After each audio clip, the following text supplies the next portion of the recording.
Hello guys welcome back to my mini blog Odia with Ishini vibes. आज आम जाऊँ गोटे फैमिली ट्रिप। सब बेले सिंगल ट्रिप करे सांग ट्रिप करे किंतु बहुत दिन पर डिसाइड कर फैमिली सांगे भी ट्रिप करी माँ मासी गसिप कर बहुत बेस्ट आम कैब नेलु आ कैब नवा पर आसिक ट्रेन को भी धरी नहीं जल्दी जल्दी। ये समस्त थोबड़ा देखिकी बुझा जाने केतेटा ही एक्साइटेड नॉट ओनली एमाने मु भी बहुत एक्साइटेड अच्छी। ट्रेन बहुत लेट थिला तो से आमर टिके लेट हो जाइए। ट्रेन आम पूरा फुल टू एंजॉय करछु।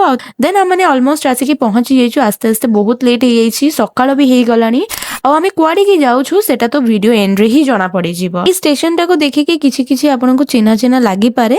तापर हमने स्टेशन रो बाहरी गोटे ऑटो नेलु आ जल्दी जल्दी चेक इन करनेलु।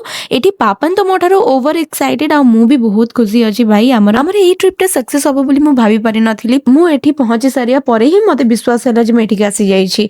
आमे सेठी के आसीछु जोंठी आसीबार बहुत जनकर स्वप्न थाए। गोटे बार आसिले जीवा को इच्छा करे नाही आ डोरी न लागिले आसी हुए नाही। So welcome to Puri. I hope कि आपण मानको भलो लागि छि। मिलिबा हमें नेक्स्ट व्लॉग रे गाइस। बाय।